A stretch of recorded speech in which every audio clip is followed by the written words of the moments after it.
کہ اگلے جو انتخابات ہیں ان سے پہلے ہم بڑے فیصلے بھی کر سکیں اور اپنے جو فاصلے ہیں ان کو بھی ہم کم کر سکیں. اسی کو آگے بڑھاتے ہوئے محمد عبدالرحمن صاحب. اعوذ باللہ من الشیطان الرجیم، بسم اللہ الرحمن الرحیم. فواز صاحب نے نیشنل ڈائلاگ کمیٹی کے ریفرنس سے محمود مولوی صاحب نے سب لوگوں نے جو انیشیٹو لیا، میں سمجھتا ہوں کہ یہ بہت ایک انکریجنگ قدم تھا، جس کی وجہ سے ہم آج یہ سوچ سکتے ہیں کہ ملک بھر کے اندر اب اس انیشیٹو کو آگے بڑھنا چاہیے تاکہ ایک قومی سطح کے اوپر ایک مکالمہ شروع ہو سکے اور آپس میں ایک دوسرے کو برا کہنا، ایک دوسرے کو نیچے دکھانے کے بجائے آپس میں مل بیٹھ کے اپنے رستے نکالنے کے لیے کچھ کیا جا سکے. اس سلسلے میں اور میں یہ بتانا چاہتا ہوں کہ جو ابھی انہوں نے نیشنل یونٹی گورنمنٹ کی بات کی ہے، یہ کوئی عجوبہ بات نہیں ہے. دنیا میں جب بھی کسی ملک کے اندر ایسے کرائسس پیدا ہوئے ہیں جمہوری ممالک میں، آپ اس کے اندر یو کے کو لے سکتے ہیں، سیکنڈ ورلڈ وار کے بعد چرچل نے نیشنل یونٹی گورنمنٹ بنائی، اس کے بعد آئرلینڈ میں نیشنل یونٹی گورنمنٹ بنی جو ابھی تک چل رہی ہے، اسی طرح ساؤتھ افریقہ میں نیلسن منڈیلا نے نیشنل یونٹی گورنمنٹ بنائی. اور یہ باتیں سب کرتے ہیں، لیکن اس کو اب عملی طور پر ایک ایسا انیشیٹو لینے کی ضرورت ہے جو قوم کو باہمی طور پر ٹکراؤ کے بجائے مفاہمت کا راستہ نکال سکے. اور 2024 کے الیکشن کے بعد جس میں کہ قوم نے کلیئرلی ایک پارٹی کو مینڈیٹ دیا، لیکن اقتدار میں وہ لوگ آ گئے جن کو عوام نے مینڈیٹ نہیں دیا ہوا تھا. اس ٹکراؤ نے اس وقت پوری کی پوری قوم کو تقسیم کر کے رکھ دیا ہے. اس تقسیم کو ختم کرنے کے لیے سب کو دو قدم جو ہے وہ پیچھے ہٹنا پڑے گا، اور جب پیچھے ہٹیں گے تو پھر آگے بڑھنے کے راستے نکلیں گے. اور اس سلسلے میں اس خاص موقع کے اوپر ایک ریکویسٹ جو ہے جناب آصف علی زرداری صاحب سے بھی کرنا چاہوں گا، پریزیڈنٹ صاحب سے، کہ ہم نے ہمیشہ کہا ہے کہ پریزیڈنٹ کو اس وقت نیشنل یونٹی کے لیے اور نیشنل ڈائلاگ کے لیے ایک رول پلے کرنا چاہیے. لیکن جو ابھی ریسنٹلی ان کی سٹیٹمنٹ آئی ہے، ایک سیکسسٹ سٹیٹمنٹ، جس کے اندر انہوں نے خواتین کو ایک حقیر تناظر میں پیش کیا ہے، میں سمجھتا ہوں کہ انہیں پاکستان کے مفاد میں، پاکستان مزید تقسیم کا باعث نہیں ہو سکتا. وہ پیپلز پارٹی جو ان کو ملی ہی محترمہ بے نظیر بھٹو صاحبہ کی طرف سے ہے. کبھی انہوں نے بے نظیر بھٹو صاحبہ کو روتے ہوئے دیکھا جو وہ عمران خان کے بارے میں کہہ رہے ہیں کہ جی رونا شروع کر دیا. یہ سٹیٹمنٹ جو ہے یہ ایک انتہائی سیکسسٹ سٹیٹمنٹ ہے اور یہ ایک ناپسندیدہ سٹیٹمنٹ ہے. اور اگر کسی بھی ملک میں اس پوزیشن پہ بیٹھا ہوا کوئی آدمی ایسی بات کرے تو میں سمجھتا ہوں کہ پوری قوم ان سے مطالبہ کرے گی کہ آپ یہ اپنا سٹیٹمنٹ جو ہے واپس لیں.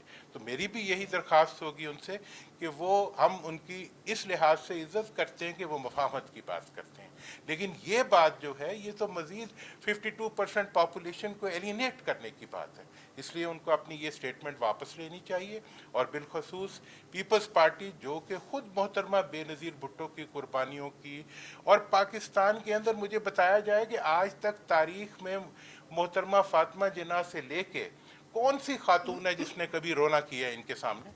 تو یہ تو بہادر ہماری خواتین جو ہیں وہ مردوں سے زیادہ بہادر خواتین ہیں.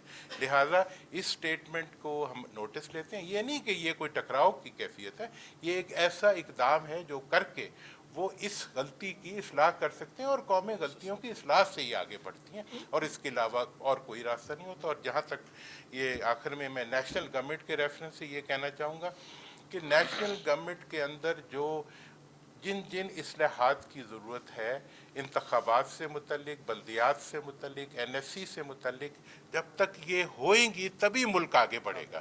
یہ ایک مثبت تجویز ہے اور اس کو ایک ڈیموکریٹک سجیشن کے طور پہ لیا جائے. یہ جمہوریت کے استحکام کی ایک تجویز ہے اور یہ ملک کے اندر جمہوریت کو آگے بڑھانے کا ایک راستہ بن سکتی ہے. شکریہ.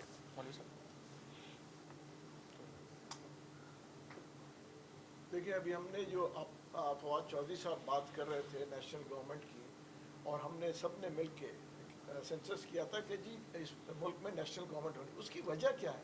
اس کی وجہ یہ کہ دیکھیں اکنامی جو ہے اس وقت نہیں چل رہا، معیشت جو ہے کسی طریقے سے چل نہیں رہی ہے.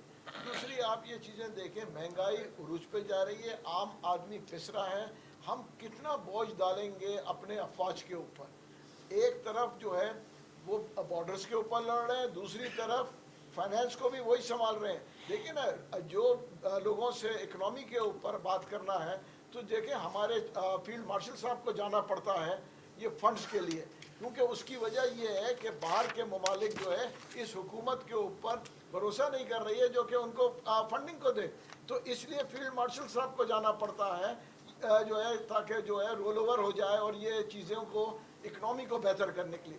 ہر چیز ہم فوج پہ ڈالتے ہیں اور اس کے باوجود ہم فوج کو بھی جو ہے تنقید کا نشانہ بنا رہے ہیں. ایک طرف ہمارے جو ہے لوگ شہید ہو رہے ہیں, دوسری طرف اکنامی کو وہ سنبھال رہے ہیں, ہر چیز کو وہ سنبھال رہے ہیں, اس کے باوجود ہم تنقید کر رہے ہیں. اور آپ یہ دیکھیں مہنگائی بڑھ رہی ہے, آٹے کی قیمت آپ دیکھ لیں 2 سال پہلے, گھی کی قیمت دیکھ لیں, چاول کی قیمت دیکھ لیں, ان کی پالیسیز دیکھیں. ابھی انہوں نے جو ہے سبسڈی دی چاول پہ, آپ کسی بھی مارکیٹ سے چیک کر لیں, جس دن سبسڈی دی اس دن سے باسمتی کی قیمت میں 100 روپے کا اضافہ ہو گیا پر کلو. وہ سبسڈی کس لیے؟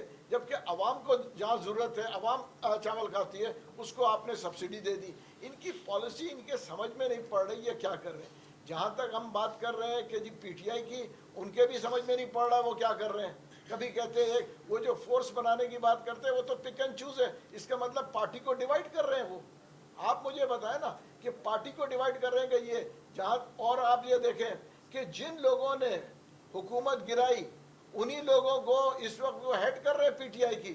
معذرت کے ساتھ جو ہے بڑی عزت کرتا ہوں محمود اچکزئی صاحب کی, ٹھیک ہے نا, وہ جو تھے پی ڈی ایم کے اس وقت وائس چیئرمین تھے. آج جو ہے وہ جو ہے حکومت بچانے کی بات کر رہے ہیں اور کہہ رہے ہیں کہ عمران خان کو نکالو. عمران خان کی حکومت ٹاپل کس نے کی؟ اس وقت کون لیڈ کر رہا تھا؟ P D M. P D M کے یہ وائس چیئرمین تھے.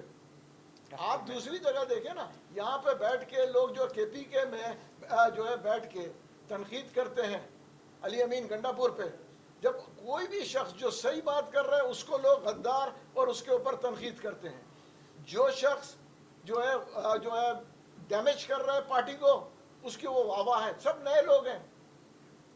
آپ یہ دیکھیں نا کہ میں تو ان سے بھی کہوں گا کہ آپ پی ٹی آئی والے لوگوں کو کہ میں معصومانہ سوال ہے کہ کیا میں غلط کہہ رہا ہوں, وہ سوچ کے مجھے بتائیں کہ محمود اچکزئی صاحب, ٹھیک ہے نا, اور جو ہے دوسرے لوگ, اختر مینگل صاحب تھے آپ کے جو ہے اس وقت جو ٹی ٹی اے کے ہیں, جو کیا کا نام جو اس وقت کر رہے ہیں, وہ بھی سارے لوگ میں نا موسٹلی, میں نام مجھے یاد نہیں آ رہا, وہ کیا گورنمنٹ گرانے میں نہیں تھے؟ تو اگر یہ گورنمنٹ گرانے والوں سے یہ توقع کر رہے ہیں, کبھی کہتے ہیں کہ جی ہم نے وہ ہڑتال کر کے بھی دیکھ لیا, اتنے چیزیں کر کے دیکھ لی, اس لیے ہم کہتے ہیں کہ مفاہمت پہ آئیں اور جو ہے ملک کو آگے لے جائیں. کیونکہ اگر ہم مفاہمت کی طرف نہیں آئیں گے اور جو ہے صرف لوگوں کو بلیم گیم کرتے رہیں گے اور عوام کو پریشان کریں گے تو اس سے کہیں حل نہیں ہوتا. کیا اسٹرائک کر کے اتنے دھرنے دے کے کیا عمران خان صاحب باہر آ گئے؟ کیا ان کا آپریشن ہو گیا؟ کیا ہو گیا؟ کچھ بھی تو نہیں ہوا. تو جو ابھی فواد چودھری صاحب نے کہا, کتنے لوگ ہیں جو کہ آئے ہیں. یہ کہنا کہ جی انقلاب آئے گا, انقلاب کے کوئی جس کو دور دور تک اس کا نشان بھی نہیں ہے. آپ یہ دیکھیں نا 200 500 1000 آدمی سے تو نہیں باتیں کریں. تو اس لوگوں کو گمراہ کر کے میں اوپنلی کہوں گا کہ ہم چاہتے ہیں کہ مفاہمت کی طرف آئیں, پارٹیز جو ہیں ساری پارٹیز اکٹھے ہوں جیسے فواد چودھری صاحب نے کہا. اس لیے ہم بات کر رہے ہیں نیشنل گورنمنٹ کی, تاکہ یہ ٹرم نیشنل گورنمنٹ پوری کریں اور اس کے بعد فری اینڈ فیئر الیکشن ہو اور جو آئے وہ حکومت لے جائے. اور ایک اور چیز معیشت کی, جیسے ہم بات کر رہے ہیں, کہ میں یہ درخواست کروں گا نیشنل گورنمنٹ سے بھی, جو بھی آئے گی جب بھی آئے, کہ دیکھیں جی جیسے میثاق جمہوریت بنایا گیا ویسے میثاق معیشت بنایا جائے, کہ معیشت کے لیے کم سے کم 10 سال کی پالیسی دی جائے تاکہ لوگ انویسٹمنٹ لے کے آئیں گے. آج کوئی کچھ کہہ رہا ہے, کل کوئی کچھ کہہ رہا ہے, تو انویسٹمنٹ کہاں سے آئے گی؟ انویسٹمنٹ اسی وقت آئے گی جب ملک میں پولیٹیکل اسٹیبلٹی ہوگی اور لوگوں کو کلیئر کٹ پتہ پڑے گا کہ یہ 5 سے 10 سال کی کیا پالیسی. بیرسٹر محمد علی صاحب. بسم اللہ الرحمن الرحیم. ادھر آ ادھر ایک سیکنڈ نہیں, آپ بس 2 باتیں کچھ منٹ تو لیں. بسم اللہ الرحمن الرحیم. بات چیت تو کافی آپ نے سن لی. میرے تینوں ساتھیوں کی طرف سے خیالات کا اظہار کیا گیا. میں سمجھتا ہوں کہ پاکستان اس وقت جس صورتحال سے دو چار ہے اس میں مزاحمت بھی بہت ہو رہی ہے, مخاصمت بھی بہت بڑھ گئی ہے, اور جس چیز کی ضرورت ہے وہ مفاہمت کی ہے. نیشنل ڈائیلاگ کمیٹی کا یہ اقدام کہ تمام سیاسی قوتوں میں جو اس وقت ملک میں ایک رول پلے کر رہی ہیں, پولیٹیکل اسٹیبلائزیشن کی طرف پلے کر سکتی ہیں, میں سمجھتا ہوں کہ ان کو سب کو یکجا کر کے ایک پلیٹ فارم پر متحد ہو کر مفاہمانہ طرز سیاست کی طرف جو ہے وہ قدم بڑھانے چاہیے. اور میں اس وجہ سے آج سمجھتا ہوں کہ دو ایسے ایشوز ہیں کہ جن کو جو ہمارے ملک کے لیے انتہائی اہمیت کے حامل ہیں. باقی ایشوز پر چونکہ میرے ساتھیوں نے بات کر لی ہے, میں صرف دو اہم ایشوز آئیڈینٹیفائی کروں گا جو الگ سے ہیں. اور ایک تو وہ دہشت گردی کا ایشو ہے جو پاکستان کے تقریباً آدھے سے زیادہ حصے کو اس نے لپیٹ میں لیے رکھا ہے. خیبر پختونخوا میں بھی دہشت گردی ہے, اس کی نوعیت تھوڑی سی ڈیفرنٹ ہے بلوچستان میں ہونے والی دہشت گردی سے. میں سمجھتا ہوں کہ اس وقت اس دہشت گردی کے تناظر میں اور خاص طور پر بین الاقوامی صورتحال جو جنم لے رہی ہے, یہ غزہ پیس بورڈ کی بات ہو رہی ہے, فلسطین کا مسئلہ ہے, اور اس کے علاوہ دیگر ایسے کئی مسائل ہیں جس میں پاکستان جن کے اثرات پاکستان پر مستقبل میں پڑ سکتے ہیں. تو میں یہ سمجھتا ہوں کہ ہمیں اس وقت پاکستان میں ایک متحد قوم کی ضرورت ہے, ایک ایسی فضا کی ضرورت ہے جس میں مسائل کو باہم گفت و شنید کے ساتھ, انڈرسٹینڈنگ کے ساتھ اور ڈائیلاگ کے ساتھ اور اتفاق رائے کے ساتھ حل کرنے کی طرف کے لیے ماحول پیدا کیا جائے, نہ کہ ٹینشن, گالم گلوچ, مزاحمت, تصادم اور یہ جو ایک ایسی صورتحال بنی ہوئی ہے جیسے کوئی پاکستان حالت